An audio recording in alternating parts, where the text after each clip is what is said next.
I've been building cabinets professionally for 10 years. If I were to start over, these are the first tools I'd get to build the best possible cabinets on a DIY budget. All right, like most woodworkers, I started my career in my garage, building custom cabinets, started with entertainment centers, different things like that.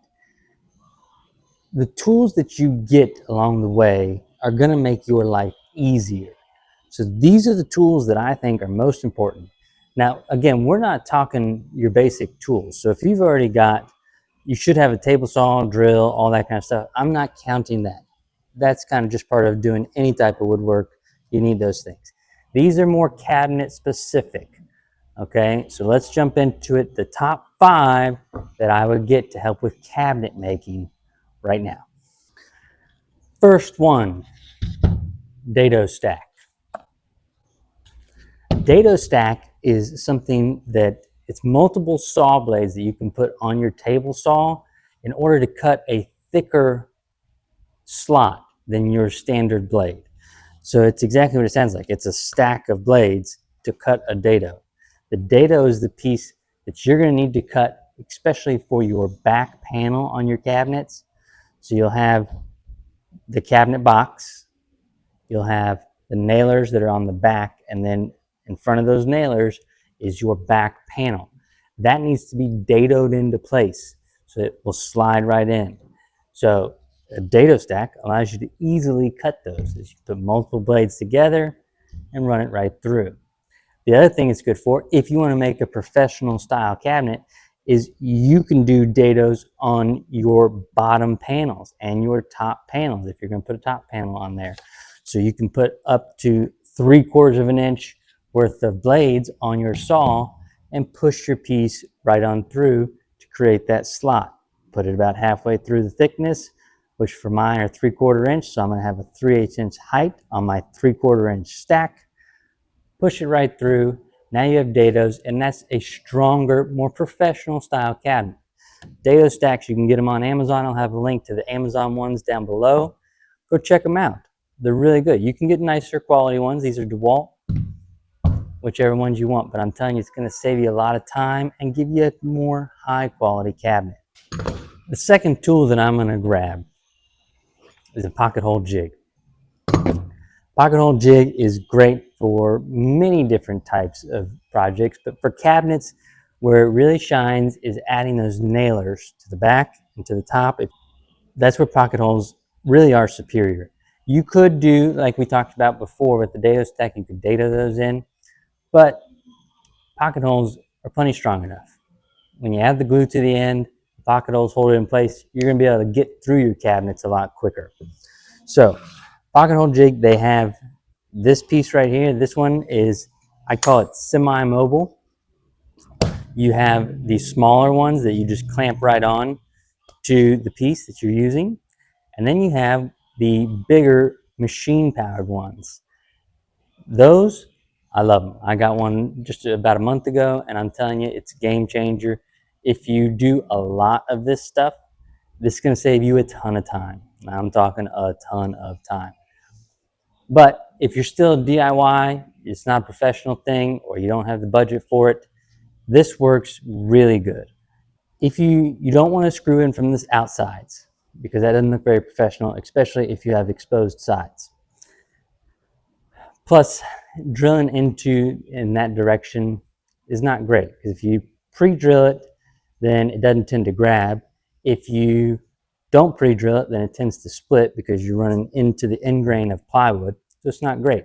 But the pocket hole, because you're going with the grain and into the side grain, it works a lot better. So a pocket hole jig is a key tool that you're going to want to have if you're building cabinets. Third one, the hinge jig.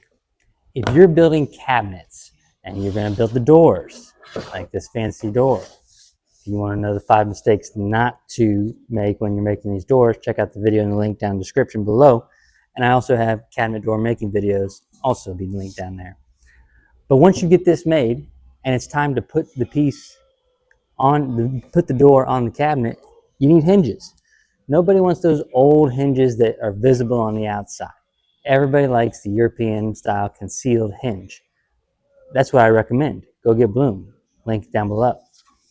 Where you're really going to want the jig is to put those holes in, because if you just buy those from the store, you're going to get this little tiny piece of paper that you're supposed to use to trace to make the perfect hole.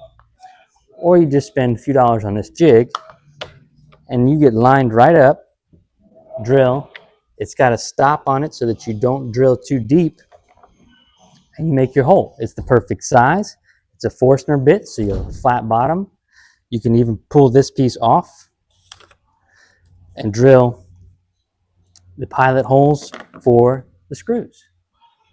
It's super, super convenient. I'm telling you, for a DIY guy using these cabinet hinge jigs, it's a game changer. You need to get one of those, because those European concealed hinges, they are very difficult to drill freehand. Get yourself a jig, Forstner bit, bang, bang, boom, and you're done. Fourth tool you're going to want to have. You're going to think that I'm sponsored by Craig. I'm not, but I could be. Craig, hit me up. Let's talk. Pinhole jig for your shelf. If you're going to do adjustable shelves, then you're going to need to drill a whole bunch of holes. If you're going to try to freehand that or map out each one to make sure they're all level, it's going to take you forever. This is absolutely worth it. This jig comes with a little pin that'll hold your spot, so you can drill these 6 holes, put the pin in there, move it up, drill 6 more. And then you've got the drill bit that comes with it for the 5mm shelf pins, and it keeps it from drilling too deep. The little adjustable piece on that side is going to keep you from over drilling, and you're going to get the perfect size hole every single time, and you'll be able to fly through them. You better just set that thing up, bang, bang, boom, boom, boom, boom, knock them all out. So get yourself a shelf pin. If you're going to do adjustable shelves, which most people want adjustable shelves, get one of these jigs, drill those out, you'll be good to go. 5mm shelf pins though, don't get the 1/4" ones, because they're not going to fit in these holes. All right, again, link down below. All right, so the last tool, it's kind of a group of tools. This is my edge banding kit. So if you are building cabinets, you have frameless and you have face frame cabinets. If you're doing frameless, meaning there is no face frame, then you're going to have to edge band. There's a couple options when it comes to edge banding. You could do a hardwood edge banding. I think it's a nice touch, especially if you're doing a wood grain. If you're doing painted, you may just want to do regular edge banding. They make it in white, they make it in a couple different colors, it's paintable, all that stuff. But if you're doing drawers, and for the shelves in particular, edge banding is going to be key. So with the edge band, you're going to take this goes right on the end of the plywood, get yourself the pre-glued, they make pre-glued and they make stick-on. Stick-on works okay, but the glue really works a little bit better. So they put an adhesive on the back, it dries, and then you come over with an iron. Don't tell your wife about this, but just take the iron. She may not like it and may make you buy another iron for the house, but then you have an iron for your workshop. So get your iron. This goes on the wood.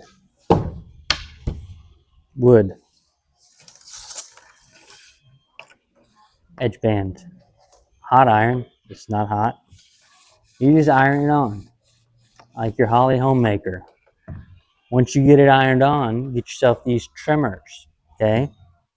First clip the edge with some flush trimmers.